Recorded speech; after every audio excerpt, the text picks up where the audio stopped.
ಸ್ವಾಮಿ,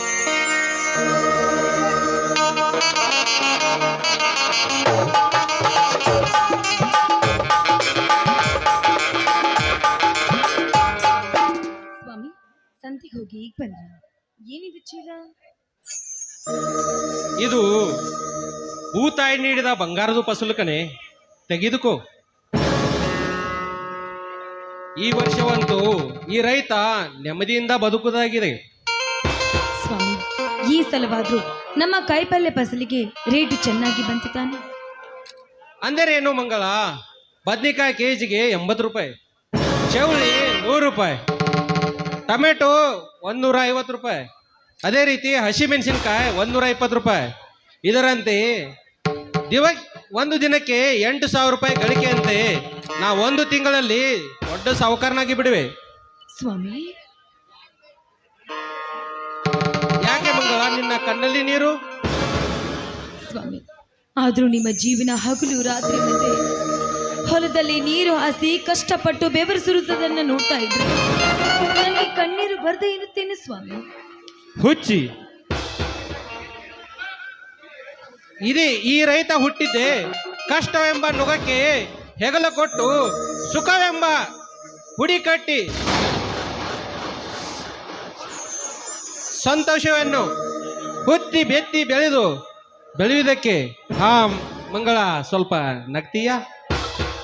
ಅಂದ್ರೆ ನೀ ನಕ್ಕರೆ ನನಗೆ ಚೆನ್ನ, ನೀ ಅತ್ತರೆ ಅದಕ್ಕಿಂತನೂ ಚೆನ್ನ. ಸ್ವಾಮಿ, ಎಲ್ಲಿ ಸ್ವಲ್ಪ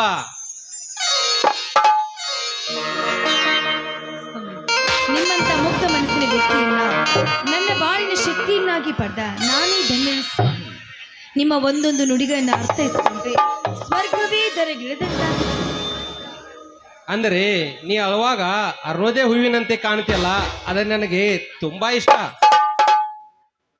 ಅದಕ್ಕೆ ಸ್ವಾಮಿ, ರೈತನೆಂಬ ಹೆಸರು ನಾಡಿನ ಉಸಿರಾಗಿದ್ದು. ನಿಮ್ಮಂತ ರೈತನು ನಕ್ರೆ ಜಗವೆಲ್ಲ ಸಕ್ಕರೆ ಆಗಬೇಕು.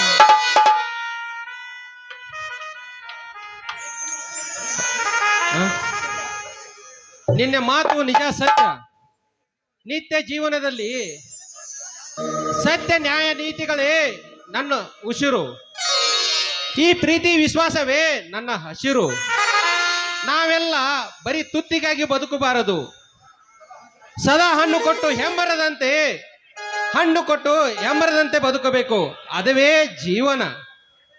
ಸ್ವಾಮಿ, ಈ ನಿಮ್ಮ ಮಾತನ್ನ ಕೇಳ್ತಾ ಇದ್ರೆ ನಾನಂತೂ ಮನಸ್ಸೋತು ಹೋದೆ. ಬನ್ನಿ ಹಾಗಾದ್ರೆ ಇಂಥ ಸುಂದರವಾದ ಸಮಯದಲ್ಲಿ ಜೊತೆಗೂಡಿ ಹಾಡಬಾರದೆ? ನಿಲ್ಲೇ ನನ್ನ ಚಿನ್ನ, ಇದೇ ಸಂತೋಷ ಸಮಯದಲ್ಲಿ ಒಂದು ಗೀತೆಯನ್ನು ಹಾಡಬಾರದೆ?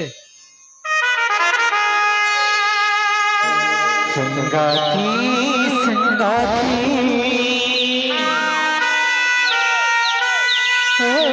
ಸಂಗಾತಿ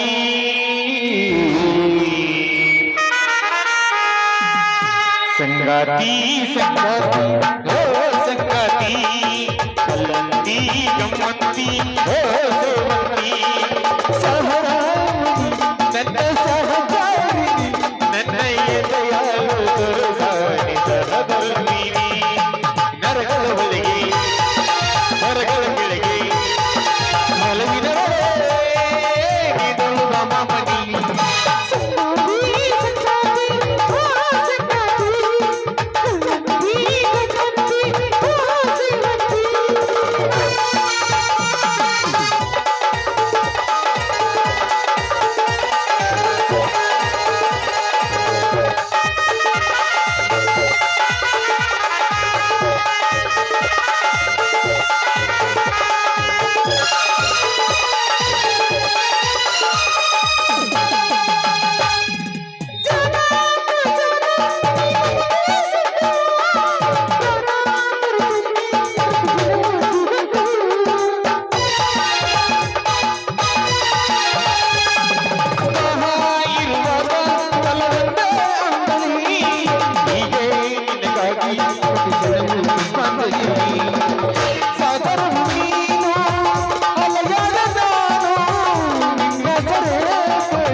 ಈ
ಅಣ್ಣ ಧರ್ಮಣ್ಣ, ತಮ್ಮ ತಡವಾಗಿ ಬಂದೆ ಆ ಕುರಿ ಜೊತೆ ಗುದ್ದಾಡಲು ತಡವಾಯ್ತಣ್ಣ.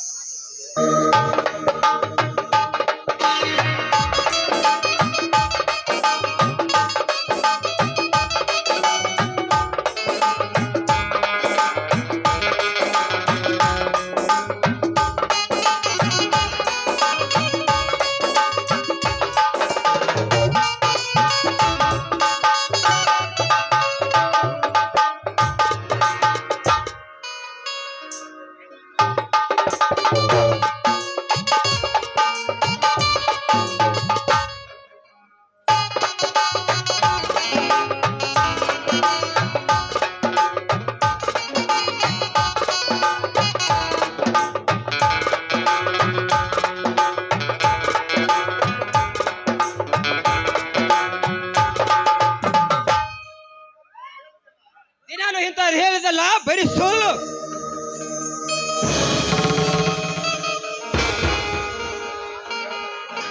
ಇವನ ಮಾತು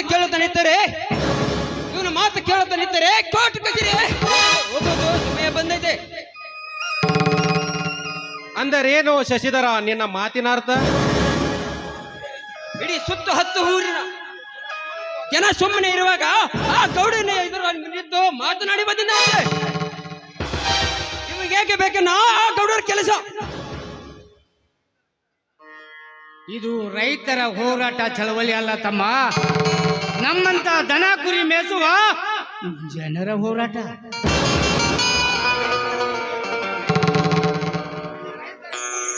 ಆ ರೈತರ ಭೂಮಿಯನ್ನು ಎತ್ತಿ ಬಿತ್ತಿ ಅವರ ತೊತ್ತಿನ ಚೀಲವನ್ನು ತುಂಬಿಸಿಕೊಳ್ಳು, ಭೂಮಿ ಬಿಟ್ಟು ಬೇರೆ ಕಡೆ ನೋಡಿಕೊ ಅಂದರೆ ನನ್ನದೇ ತಪ್ಪಾಯ್ತೇನನ್ನ? ಹೌದು, ನನ್ನ ದೃಷ್ಟಿಯಲ್ಲಿ ಅದು ತಪ್ಪೆ. ಅದರ ಚಿಂತೆ ಇವಾಗ ಕಣ್ಣ, ಕುರಿ ಕಾಯ್ದಷ್ಟೇ ಕೆಲಸ. ಅದ ಕುರಿ ಮೇಸುವ ಗೋಮಾಳ ಹೋದ ಮೇಲೆ ನಾನು ಎಲ್ಲಿ ಮೇಸಬೇಕು ನನ್ನ ಕುರಿದನವನ್ನು? ಅಣ್ಣ, ಇವನ ಮಾತು ಮಿತಿ ಮೀರಿತ್ತು. ಅದನ್ನು ಕೇಳ್ತಾ ನೀನು ಸುಮ್ಮನೆ ನಿಂತರೆ ನೀನು ಇವಾಗ ಸರಿಯಾಗಿ ಬುದ್ಧಿಯನ್ನು ಕಲಿಸು. ಇಲ್ಲ ಅಂದ್ರೆ ಏನ್ ಮಾಡ್ತೀಯೋ ಬೇಕುಪ್ಪ.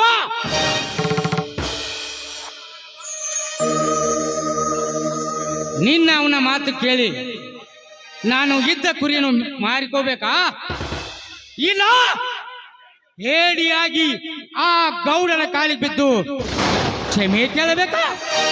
ಹೌದು ಹೌದು, ಅದೆರಡರಲ್ಲಿ ಒಂದು ಆಗಲೇಬೇಕು.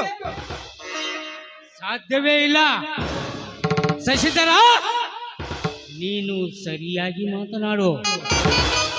MLA ಆದ್ರೇನು MP ಆದ್ರೇನು ಈ ವಿಷಯದಲ್ಲಿ ನಾನು ಯಾವುದೋ ಮಾತು ಕೇಳೋದಿಲ್ಲ. ನನ್ನ ತಮ್ಮ ಸಾಲಿ ಕಲಿತ ಸಾಹಿಬ್ ಆಗ್ತಾನಂತ ತಿಳಿದಿದ್ರಿ ನೀನು ನನಗೆ ಬುದ್ಧಿವಾದ ಹೇಳಕ್ ಬರ್ತೀಯ? ನೀನಲ್ಲದೆ ಇದೇ ಮಾತನ್ನು ಯಾವನಾರ ಬೇರೆದವ್ರು ಆಡ್ತಾರೆ. ಆ ಸಿಂಧೂರ ಲಕ್ಷ್ಮಣ ಗೌಡನ ತಲೆ ಕರೆದಂತೆ ಅವರ ರುಂಡವನ್ನು ಚಂಡಾಡಿ ಬಿಟ್ಟಿದೆ. ಬೀರಣ್ಣ, ಧರ್ಮರಾಜನ ಎದುರಿಗೆ ಇತ್ತ ಈ ಮಾತೆ?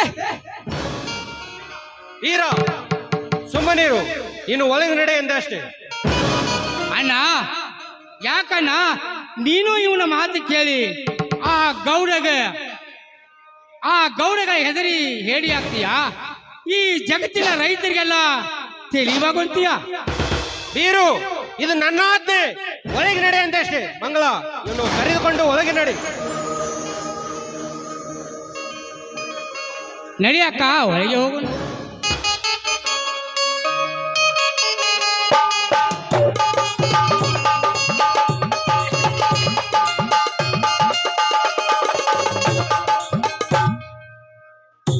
ಅಣ್ಣ, ಇವನೇ ಸೇರಿತಾನೆ ಹೇಳ್ಕ ಬಿಡ್ತಿದ್ದಾನೆ.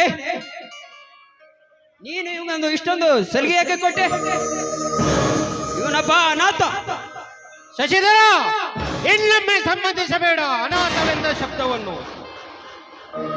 ಈ ಎಲ್ಲದನ್ನು ಯಾರು ಹೇಳಿಕೊಟ್ರಪ್ಪ ನಿನಗೆ?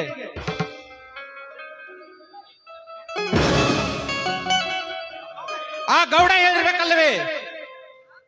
ಹೌದು, ಅವನೊಬ್ಬ ಮನಿ ಮೂರ್ಖನ ಮಾತು ಕೇಳಿ ನೀನು ಮನಿ ಮುರಿದು ಕೊಳೆಯಲು ಹೊರಟಿವಿಯಾ? ಇದು ಸರಿಯೇ? ಹೇಳು ಶಶಿಧರ. ನೀನು ಕೂಡ ಬೀರನ ಮಾತಕ್ಕೂ ಕೇಳಿ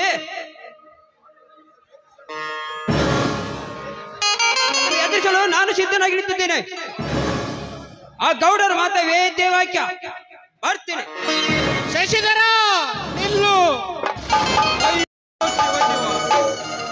ಶಾಲೆ ಕಲಿತು ಸಾಹಿಬನಾಗಲೆಂದು ನಾ ಬಯಸಿದರೆ ಏನೇನೋ ಮಾತುಗಳನ್ನು ಕೇಳಿಕೊಂಡು ಏನೇನೋ ಮಾತಾಡ್ತಾನಲ್ಲಪ್ಪ ನನ್ನ ತಮ್ಮ. ಇದೇ ಗಂಭೀರವಾಗಿ ಮುಂದುವರಿದರೆ ಆ ಗೌಡನ ಸೆಳೆತಕ್ಕೆ ಸಿಕ್ಕು ಈ ನಮ್ಮ ಸಂಸಾರ ಚಿಂತೆಯಾಗಿ ಬಿಡುತ್ತದೆ. ಅಯ್ಯೋ, ಏನು ಮಾಡಲಪ್ಪ? ಮುಂದೊಂದು ದಿನ ಮೊಳಕೆ ಹೊಡೆದು ಹೆಮ್ಮರವಾಗಿ ಏನು ಮಾಡಲಿ ಶಿವ ಶಿವ ಶಿವ. ಅಯ್ಯೋ,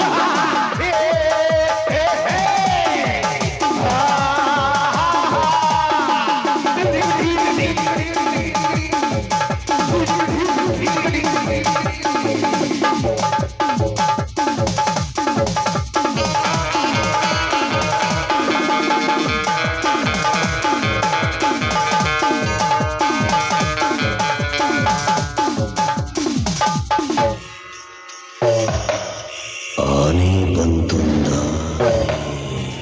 ಯಾವೂರ ಬಿಜಾಪುರ ಆನೆ ಇಲ್ಲಿ ಯಾಕೆ ಬಂದ?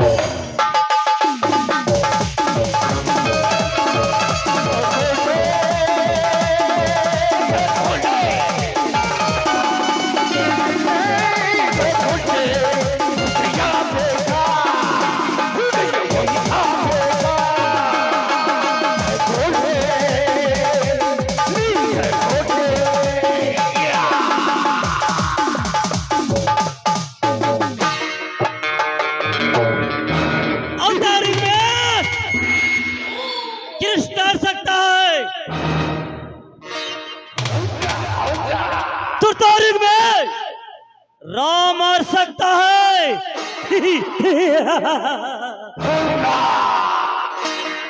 इस कलयुग में मन हार सकता है। रहेगा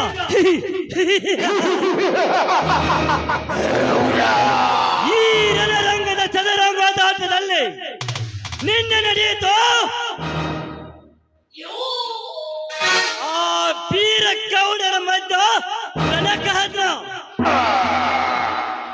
ಈ ರಣಕದನ ಚದರಂಗದ ಆಟದಲ್ಲಿ ಅವರ ಮರಣ ಮರಂಗ ಬಾರಿಸಬೇಕಾದರೆ ನಾನು ಶಶಿಗೆ ಓದಿ ರಣಕಾಯ ಶಬ್ದ ಕೇಳಿ ಆ ವೀರ ಧರ್ಮರ ಎದೆಗೆ ಒತ್ತು ಶಟದ ನಿಲ್ಲಲೇಬೇಕು. ಅಂದಾಗ ಸಫಲವಾಗುತ್ತದೆ ಈ ಮನೋಹರನ ಮತ್ತರದ ಬಯಕೆ. ಇದೇ ಬಯಕೆಯಲ್ಲಿ 18ರ ಹಸುವೆಯಾಗಿ ನಸಳಿ ಬದುಕುತ್ತಿರುವ ಆ ಲಕ್ಷ್ಮಿಯನ್ನು ನನ್ನ ಕೈಯ ತಂಗಿ ಮಾಡಿಕೊಂಡು ಕುಸುಮ ಕೋಮಲಾಂಗನಾಟ ಆಡಿ ಅವಳ ಅಂಗ ಸುಖ ಸವಿಯದಿದ್ದರೆ ನನ್ನ ಹೆಸರು ತ್ರಿವಿಕ್ರಮನ ಮನೋಹರನೇ ಅಲ್ಲ.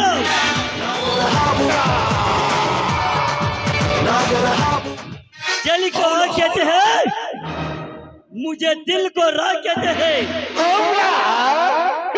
रक्षे देने वाले इस बहादुर का मन हर सकता है।